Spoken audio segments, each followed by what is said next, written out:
सूरतगंज बाराबंकी मुख्य चिकित्सा अधिकारी सीएमओ डॉक्टर रंजन गौतम ने गुरुवार दोपहर सामुदायिक स्वास्थ्य केंद्र सीएचसी सूरतगंज का अचानक निरीक्षण कर स्वास्थ्य सेवाओं, दवा, स्वास्थ्य प्रसूति सेवाओं, स्वच्छता और मरीजों को उपलब्ध कराई जा रही सुविधाओं का जायजा लिया। निरीक्षण के दौरान जहां अस्पताल की बेहतर व्यवस्था और हरियाली की सराहना की, वहीं लापरवाही बरतने वाले कर्मचारियों के खिलाफ सख्त कार्रवाई के निर्देश दिए।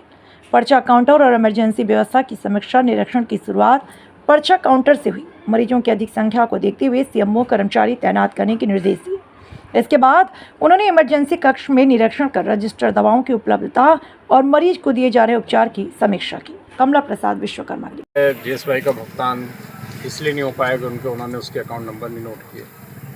जन औषधि केंद्र में मुझे रखरखाव प्रॉपर नहीं मिला, तो जहाँ जहाँ है वहाँ डॉक्टर साहब को मैंने ये सुझाव दिया है कि गंदगी है उसको रिमूव कराएं।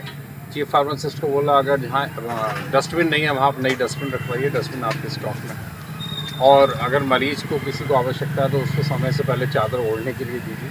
तो ये बेसिक कम्युनिटी है। तो इसके अलावा जो एक मरीजों को निःशुल्क सेवा दी जाने वाली बात है, उससे मैं संतुष्ट हूँ। और मेरा प्रयास ये है कि जो छोटी छोटी बेसिक कम्युनिटीज़ हैं, हम उनको उन निटी-ग्रिटीज़ को दूर करके, और जिस उद्देश्य के साथ सरकार ने ये अस्पताल स्थापित किया और आप लोगों के माध्यम से जो सुविधाएं और जन जागरण हो सकता है वो और फैले। और एक विशेषकर मैं एक चीज़ बोलूँगा कि यहाँ स्नेक बाइट की बहुत केसेस आते हैं, तो आपके माध्यम से, आपके प्रतिष्ठित चैनल के माध्यम से ये मैं संदेश देना चाहूँगा, जन जागरूकता करना चाहूँगा आशाओं को, परिवारों को, कि आशाओं भी बोलें कि यदि कोई स्नेक बाइट होता है तो आप झाड़ फूँक के चक्कर में ना पड़ें। ये आपके लिए जानलेवा हो सकता है। आप नज़दीकी स्वास्थ्य केंद्र में जाके एंटी स्नेक वेनम लें। एंटी स्नेक वेनम हमारे पास पर्याप्त मात्रा में। जन औषधि केंद्र का निरीक्षण किया आपने जी, क्या कोई खामियां?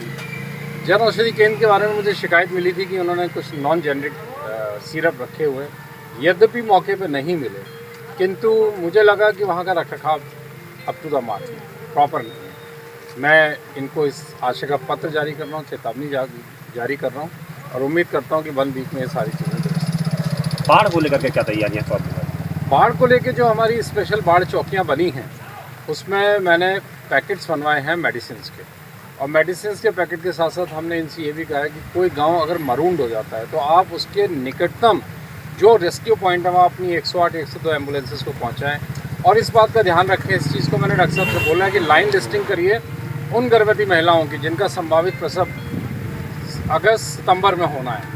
तो वो अगर किसी मरून गांव में है तो उनको हम तत्काल रेस्क्यू करें और नज़दीकतम स्वास्थ्य केंद्र में आके उनको थैंक यू वेरी मच।